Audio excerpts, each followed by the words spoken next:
नमस्कार साथियों। कुछ दिनों से मैं आप लोगों से जुड़ नहीं पाया।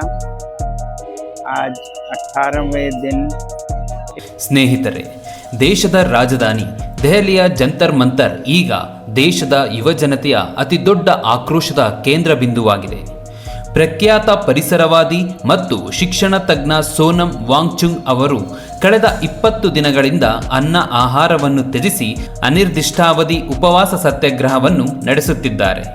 ವೈದ್ಯರ ಎಚ್ಚರಿಕೆಯ ಪ್ರಕಾರ ಅವರ ಲಿವರ್ ಮತ್ತು ಇತರ ಅಂಗಾಂಗಗಳ ಮೇಲೆ ತೀವ್ರ ಪರಿಣಾಮ ಬೀರುತ್ತಿದ್ದು, ಅವರ ಆರೋಗ್ಯ ಸ್ಥಿತಿ ದಿನದಿಂದ ದಿನಕ್ಕೆ ಗಂಭೀರ ಹಂತ ತಲುಪುತ್ತಿದೆ.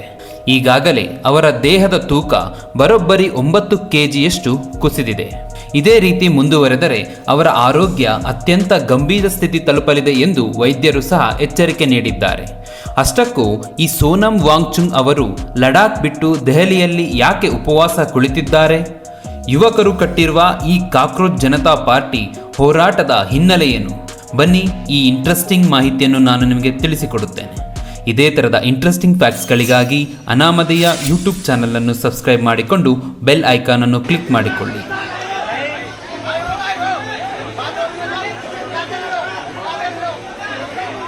ಸ್ನೇಹಿತರೆ, ಈ ಇಡೀ ಹೋರಾಟ ಶುರುವಾಗಿದ್ದು ದೇಶದ ಕೋಟ್ಯಾಂತರ ವಿದ್ಯಾರ್ಥಿಗಳ ಭವಿಷ್ಯಕ್ಕೆ ಕೊಳ್ಳಿ ಇಟ್ಟ ನೀಟ್ ಪರೀಕ್ಷಾ ಅಕ್ರಮ ಮತ್ತು ಪೇಪರ್ ಲೀಕ್ ಹಗರಣದಿಂದ.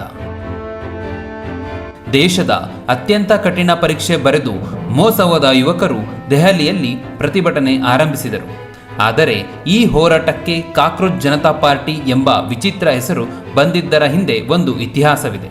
ಇತ್ತೀಚೆಗಷ್ಟೇ ಸುಪ್ರೀಂ ಕೋರ್ಟ್ನ ಮುಖ್ಯ ನ್ಯಾಯಮೂರ್ತಿಗಳು ವಿಚಾರಣೆ ಒಂದರಲ್ಲಿ ದೇಶದ ನಿರುದ್ಯೋಗಿ ಯುವಕರನ್ನು ಜಿರಳೆಗಳಿಗೆ ಹೋಲಿಸಿದ್ದರು. ಯುವ ಸಮೂಹ ಈ ಅಪಮಾನವನ್ನೇ ತಮ್ಮ ಅಸ್ತ್ರವನ್ನಾಗಿ ಮಾಡಿಕೊಂಡಿತು. ನಾವು ಜಿರಳೆಗಳೇ ಹೌದು, ಎಷ್ಟೇ ತುಳಿದರೂ ಸಾಯದೆ ಬದುಕಿ ಹೋರಾಡುವ ಜಿರಳೆಗಳು ಎಂಬ ಸವಾಲಿನೊಂದಿಗೆ ಈ ಯುವ ಆಂದೋಲನ ಹುಟ್ಟಿಕೊಂಡಿತು. ಬನ್ನಿ, ಈಗ ಈ ಪ್ರತಿಭಟನಾಕಾರರ ಮುಖ್ಯ ಬೇಡಿಕೆಗಳು ಏನು ಎಂಬುದನ್ನು ನೋಡೋಣ. ಮೊದಲನೆಯದಾಗಿ, ದೇಶದ ಪರೀಕ್ಷಾ ವ್ಯವಸ್ಥೆಯಲ್ಲಿ ಅಕ್ರಮ ಎಸಗಿದವರ ವಿರುದ್ಧ ಕಠಿಣ ಕ್ರಮವಾಗಬೇಕು ಎಂಬುದು. ಎರಡನೆಯದಾಗಿ, ಈ ವೈಫಲ್ಯದ ಹೊಣೆ ಹೊತ್ತು ಕೇಂದ್ರ ಬಿಜೆಪಿ ಸರ್ಕಾರದ ಶಿಕ್ಷಣ ಸಚಿವರಾದಂತಹ ಧರ್ಮೇಂದ್ರ ಪ್ರಧಾನ್ ರಾಜೀನಾಮೆ ನೀಡಬೇಕು ಎನ್ನುವುದು. ಇನ್ನು ಮೂರನೆಯದು, ಪರೀಕ್ಷಾ ವ್ಯವಸ್ಥೆಯಲ್ಲಿ ಸಂಪೂರ್ಣ ಪಾರದರ್ಶಕತೆ ತರಬೇಕು ಎಂಬುದಾಗಿದೆ. ಸರಿಯಾಗಿದ್ರೆ ಈ ಹೋರಾಟದ ಉದ್ದೇಶವೇನು ಸರಿಯಾಗಿದೆ. ಹಾಗಾದರೆ ಈ ಸೋನಂ ವಾಂಗ್ಚುಕ್ ಯಾರು ಮತ್ತು ಇವರ ಉದ್ದೇಶವೇನು ಎಂಬುದನ್ನು ಈಗ ನೋಡ್ತಾ ಹೋಗೋಣ. ಈ ವಿದ್ಯಾರ್ಥಿಗಳ ಧ್ವನಿಗೆ ಈಗ ಆಸರೆಯಾಗಿ ನಿಂತಿರುವುದು ನಮ್ಮ ದೇಶದ ಹೆಮ್ಮೆಯ ಸೋನಂ ವಾಂಗ್ಚುಕ್ ಅವರು. ಇಷ್ಟಕ್ಕೂ ಯಾರು ಈ ಸೋನಂ ವಾಂಗ್ಚುಕ್ ಅಂತ ಕೇಳ್ತಾ ಇದ್ದೀರಾ? 59 ವರ್ಷದ ಸೋನಂ ಅವರು ಲಡಾಖ್ ಮೂಲದ ಪ್ರಖ್ಯಾತ ಮೆಕ್ಯಾನಿಕಲ್ ಇಂಜಿನಿಯರ್, ಆವಿಷ್ಕಾರಕ ಮತ್ತು ಶಿಕ್ಷಣ ಸುಧಾರಕರು. ನೀರಿಲ್ಲದ ಲಡಾಖ್ ಮರುಭೂಮಿಯಲ್ಲಿ ಕೃತಕ ಮಂಜಿನ ಪಿರಮಿಡ್ನನ್ನು ಸೃಷ್ಟಿಸಿ ಜಾಗತಿಕವಾಗಿ ಮನ್ನಣೆ ಗಳಿಸಿದವರು. ಇಷ್ಟೇ ಅಲ್ಲದೆ ಈ ಸೋನಂ ಅವರು ಶಿಕ್ಷಣ ಕ್ಷೇತ್ರದಲ್ಲಿ ಕ್ರಾಂತಿ ಮಾಡಲು ಸೆಕ್ಮೋಲ್ ಎನ್ನುವ ಶಾಲೆಯನ್ನು ಸ್ಥಾಪಿಸಿ ಪರೀಕ್ಷೆಗಳಲ್ಲಿ ಫೇಲ್ ಆದ ವಿದ್ಯಾರ್ಥಿಗಳಿಗೆ ಪ್ರಾಯೋಗಿಕ ಜ್ಞಾನವನ್ನು ನೀಡಿ ಯಶಸ್ವಿಯಾಗುವಂತೆ ಮಾಡುವ ಅಸಾಮಾನ್ಯ ವ್ಯಕ್ತಿಯೂ ಕೂಡ ಹೌದು.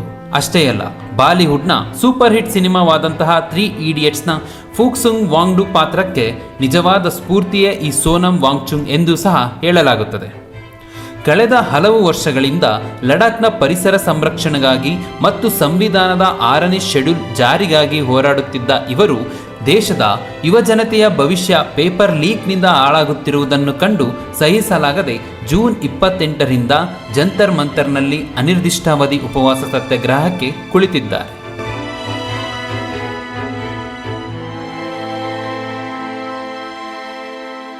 ಲಡಾಖ್ನ ಗಡಿ ಭಾಗದಲ್ಲಿ ಪ್ರಕೃತಿಗಾಗಿ ಹೋರಾಡುತ್ತಿದ್ದ ಈ 59 ವರ್ಷದ ಹಿರಿಯ ಚೇತನ ಇವತ್ತು ದೆಹಲಿಯ ರಸ್ತೆಯಲ್ಲಿ ದೇಶದ ಮಕ್ಕಳಿಗಾಗಿ ಜೀವ ಪಣಕ್ಕಿಟ್ಟು ಕೂತಿದ್ದಾರೆ. ದಿನ ಕಳೆದಂತೆ ಇವರ ಆರೋಗ್ಯ ತೀರಾ ಹದಗೆಡುತ್ತಿದ್ದು, ದೆಹಲಿ ಹೈಕೋರ್ಟ್ ಕೂಡ ಅವರ ಆರೋಗ್ಯದ ಮೇಲೆ ನಿಗಾ ಇಡುವಂತೆ ವೈದ್ಯರಿಗೆ ಆದೇಶಿಸಿದೆ. ವಿರೋಧ ಪಕ್ಷಗಳ ನಾಯಕರು, ಸಿನಿಮಾ ತಾರೆಯರು ಮತ್ತು ದೇಶದ ಸಾವಿರಾರು ನಾಗರಿಕರು ಇವರಿಗೆ ಬೆಂಬಲ ಸೂಚಿಸುತ್ತಿದ್ದರೂ ಸರ್ಕಾರದ ಕಡೆಯಿಂದ ಇನ್ನೂ ಯಾವುದೇ ಪ್ರಮುಖ ಮಾತುಕತೆ ನಡೆದಿಲ್ಲ. ಆದರೆ ಸೋನಂ ಅವರು ಮಾತ್ರ ವಿದ್ಯಾರ್ಥಿಗಳ ಭವಿಷ್ಯದ ಸುಧಾರಣೆಗೆ ಮತ್ತು ಸುರಕ್ಷತೆಗೆ ಭರವಸೆ ಸಿಗುವವರೆಗೂ ನಾನು ಹೋರಾಟ ನಿಲ್ಲಿಸಲ್ಲ ಎಂದು ದೃಢವಾಗಿ ಹೇಳಿದ್ದಾರೆ.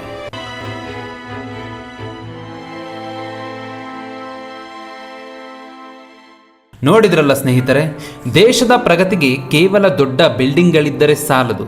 ಯುವ ಪೀಳಿಗೆಗೆ ನಂಬಿಕಸ್ಥ ಶಿಕ್ಷಣ ಸಂಸ್ಥೆಯು ಮತ್ತು ಶಿಕ್ಷಣ ವ್ಯವಸ್ಥೆಯೂ ಇರಬೇಕು ಎನ್ನುವುದೇ ಈ ಹೋರಾಟದ ಅಸಲಿ ಸಂದೇಶವಾಗಿದೆ. ದೇಶದ ಭವಿಷ್ಯಕ್ಕಾಗಿ ಜೀವವನ್ನೇ ಪಣಕ್ಕಿಟ್ಟಿರುವ ಸೋನಂ ಅವರ ಈ ಹೋರಾಟದ ಬಗ್ಗೆ ನಿಮ್ಮ ಅನಿಸಿಕೆ ಏನು?